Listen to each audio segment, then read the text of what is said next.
Com medo, porque vocês encontraram um acadêmico que bate de frente com vocês, seu covarde. Seu merda, seu idiota. Você é o maior canalha, Antônio Miranda, que tem no YouTube. Você, com esse seu ateísmo chinfrinho de quinta categoria.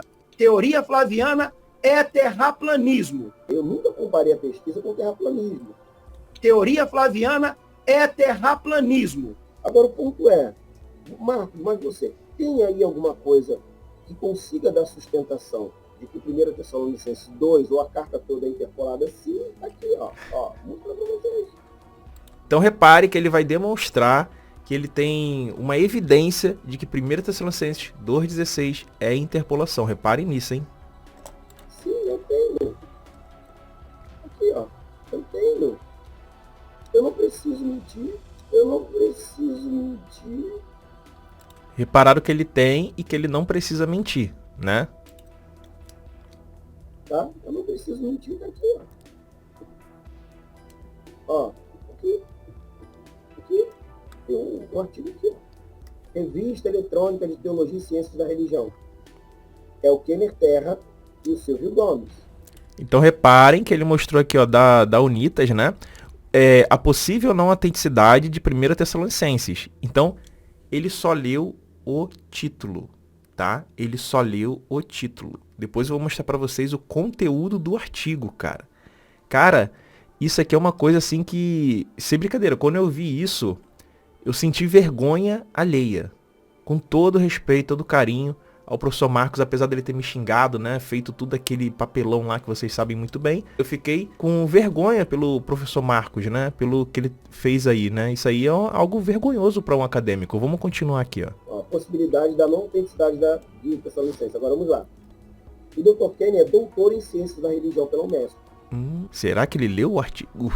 Então reparem que ele só leu o título e já falou que o cara era doutor, né? Querendo usar aquilo ali meio como autoridade, né? Como carteirada, né? Ah, é doutor que tá falando. Mas ele não leu o artigo, cara.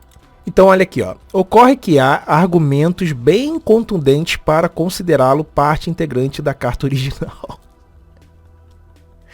Ele simplesmente não leu o artigo, cara. Ele só pegou o título, ó, a possível não autenticidade de 1 Tessalonicenses. Ele não leu. E ele saiu dando carteirada com os autores, né? O Kenner Terra e o Silvio Gomes. Como se eles estivessem defendendo que é interpolado. E eu já vou mostrar outros textos do artigo para vocês verem que sim, esse artigo defende que a composição da 1 Tessalonicenses 2,16 é pós-70. Provavelmente do período de 80. Segundo os autores deste artigo, a passagem é original em 1 Tessalonicenses. E sobre a datação de 1 Tessalonicenses? Eu tenho. Aqui, ó. Eu tenho. O texto de 1 Tessalonicenses pode, portanto, por mais este sinal, ser deslocado para depois de 80. Aqui, ó. Um dado que só faz sentido depois de 80. Meu pai, que vergonha, hein, Marcos? Aqui ele está falando no artigo que o trecho que faz alusão à destruição de Jerusalém, ou seja, 1 Tessalonicenses 2,16, tanto para aqueles que defendem uma interpolação, né? Aqui, ó, os que defendem uma interpolação, ou no caso deste trabalho, para os que defendem a carta é do período do Evangelho Mateano, ou seja, lá por volta da década de 80. Marcos, que vergonha, cara. Você não leu o artigo. Você nem abriu e leu. Você simplesmente leu o título e jogou para seu público. Ó, aqui neste trabalho, assume-se que não há uma interpolação. Que não há uma interpolação. Aqui, ó. Nesse trabalho. Neste trabalho, assume-se que não há uma interpolação, tá? Então, o professor Marcos simplesmente não leu o artigo. E esse trecho está no lugar que sempre esteve. Aí complica, né? Portanto, ao deslocar esse trecho necessariamente ou muito provavelmente para um tempo pós-70, onde é amplamente apoiado entre os pesquisadores que havia uma perseguição e uma disputa entre as duas correntes judaicas, farisaicos e seguidores de Jesus, se alcança o sentido melhor a esse texto. Então, qual o sentido melhor do texto? Pós-70. Cara, é impressionante que os caras se dizem acadêmicos, se dizem professores, e eles trazem um material para o público que eles nem leram, cara. que eles nem leram, e eu tenho que agradecer por esse presente aqui que o professor Marcos trouxe, né, que acabou me respaldando, né? Respaldando aquilo que a gente sempre fala, que 1 Tessalonicenses é pós-70. Muito, muito obrigado. Aqui, ó, outro argumento é sobre o dia do Senhor virá como um ladrão noturno, né? Aí aqui explica, ó, que vir como ladrão só está em textos que são pós-80, ó. O ensinamento da vinda de Jesus como ladrão não se encontra em nenhum texto paulino, sendo encontrado apenas nas obras datadas depois de 80. Então tá aqui, ó. Mais uma evidência de que é depois de 80, tá? Ó, a vinda de Cristo, portanto, deixa de ser calculável e passa a ser a qualquer momento, e a grande necessidade de vigiar. É preciso considerar que esse ensinamento é novo. Marcos está lutando contra os pregadores que ensinam que Jesus está vindo logo e usam a guerra judaica como sinal dessa vinda. É aqui que surge a ideia de vigilância, pois, diferente do que os pregadores cristãos adversários de Marcos diziam, essa chegada de Jesus pode ocorrer a qualquer hora.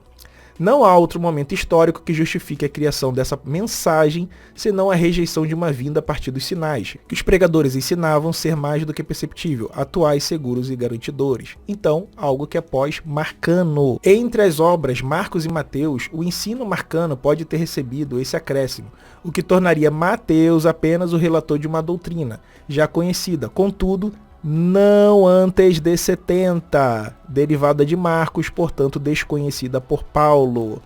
Cara, como que pode o professor Marcos, que se gaba tanto de ser um acadêmico sério, respeitado, de que analisa profundamente as obras, não ter lido o artigo, cara? Como que pode isso?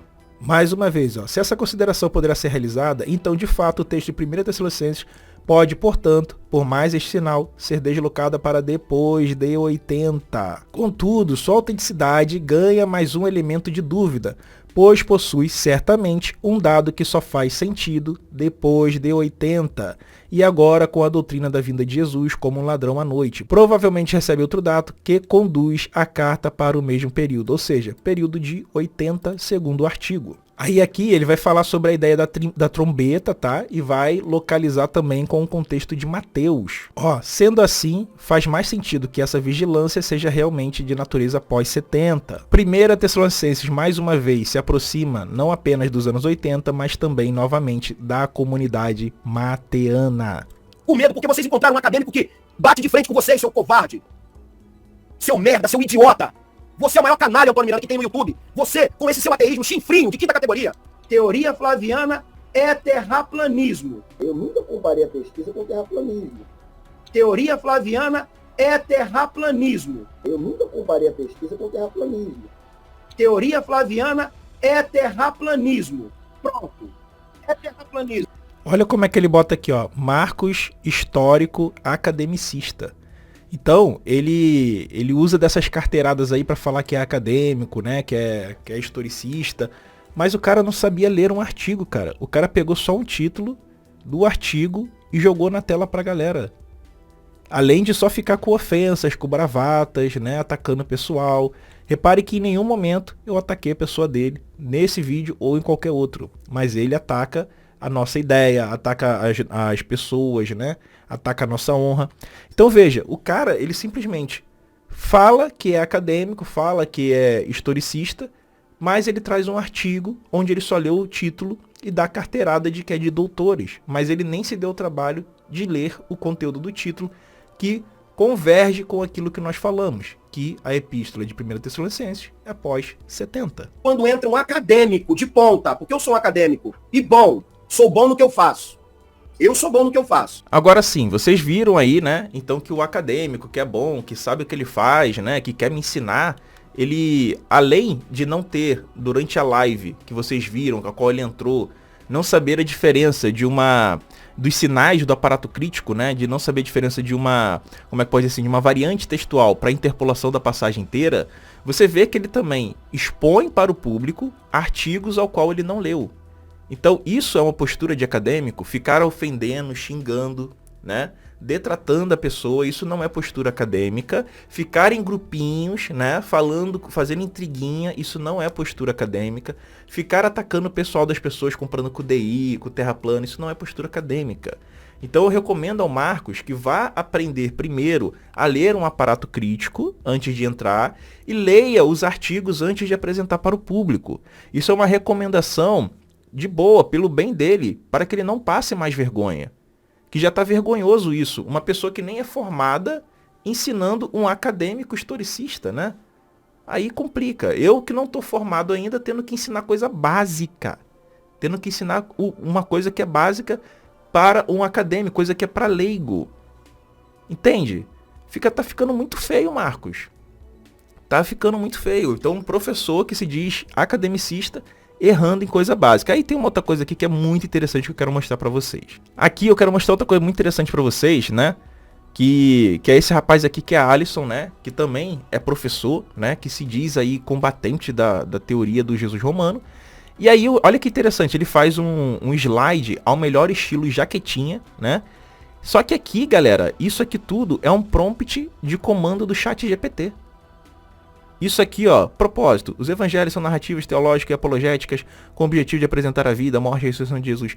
Isso aqui é um prompt. Ó, Tom, os evangelhos... Todo mundo que usa ChatGPT sabe que o que o Alisson, que se diz professor, né, tá mostrando aqui, ele simplesmente jogou na inteligência artificial. Quer ver? Aqui é um programinha que se usa para verificar a autenticidade de obras, né? Verificar quanta porcentagem ali, qual porcentagem de uso de prompt de chat GPT ou outra inteligência artificial está sendo usada naquele material. E olha aqui, galera, 100% de probabilidade na questão do texto dele ser de fato uma IA. Aqui, ó, Artificial Intelligence. 100% de probabilidade. Então vocês observem que o modus operandi dessa galera que combate aquilo que a gente vem mostrando para vocês com provas, com evidências, a gente sempre trazendo materialidade para vocês, arqueologia, documentação, tudo que a gente traz, que a gente mostra na prática para vocês, os caras vêm combater com prompt de chat GPT e vêm fazer acusações, né, ilações, demonstrações em cunho pessoal, né, pejorativo, fazer o envenenamento do poço, atacar a pessoa. E outra, eles mostram artigos os quais eles não leram. Se eles tivessem lido, eles teriam visto que o artigo está falando justamente o contrário. Aí eu quero saber aqui agora deles três, né, que tem o Shaolin também, que entrou outra vez ali no canal do Sabino, nem sabia do que estava falando, achou que o texto estava falando de romanos, quando o texto estava falando de Paulo contra judeus. Então, assim, são pessoas que nem sabem, aparentemente, do que estou falando. Eles não estudaram o Novo Testamento. Eles estão simplesmente, por questões ideológicas, atacando outras pessoas, atacando e ofendendo e querendo jogar qualquer coisa para as pessoas, sem nem lerem, sem nem avaliarem. Então, eu quero verificar agora com eles se eles têm ainda o mínimo de honestidade, se eles ainda são minimamente adeptos de um conceito científico acadêmico, coisa que não está aparecendo, né? Pois ofensas, mentiras, ilações, essas coisas assim, não fazem parte de uma doutrina, de uma postura acadêmica. Eu quero saber deles. Agora que o artigo que vocês mesmos trouxeram diz que 1 Tessalonicenses 2,16 é pós 70, eu quero saber se vocês vão aceitar e vão falar, vocês acertaram mais uma vez. Realmente aquilo que vocês falam tem fundamento, tem base e pode prosseguir na pesquisa. Ou se vão continuar somente por questões ideológicas, por canalice, né? Continuar com esses ataques, essas detrações e essa mentira para o público comum. Eu quero saber disso. Então, vocês serão honestos, Shaolin, Alisson e Professor Marcos, ou continuarão a enganar as pessoas, fazer as pessoas de otárias, fazer as pessoas de trouxa? Eu quero saber isso de vocês. Porque o próprio artigo que vocês trouxeram saiu como um belo de um tiro pela culatra. E eu agradeço a vocês por terem trago esse artigo, pois agora ele vai entrar na minha pesquisa. Muito obrigado a todos vocês. E vejam se tomam postura de homem e sejam a partir de agora pessoas honestas e sensatas e não apenas intrigueiros de internet. Tá ok? Um grande abraço a todos vocês. Se você gostou desse conteúdo, né, dessa exposição da mentira, da farsa, né, do engano que esses ditos acadêmicos, esses ditos professores trazem para o público deles, querendo nos enganar, querendo nos persuadir, então comente aqui embaixo, se inscreva no canal e deixe o seu like. Como sempre, a gente sempre traz materialidade para vocês baseado em evidências, baseado em construção de pensamento crítico. E não isso aí que eles fazem. Xingamento, né? Mentira, chat GPT ou coisas semelhantes. Tá ok? Um beijo a todos. Valeu, falou, fui. Tchau, tchau. Tamo junto.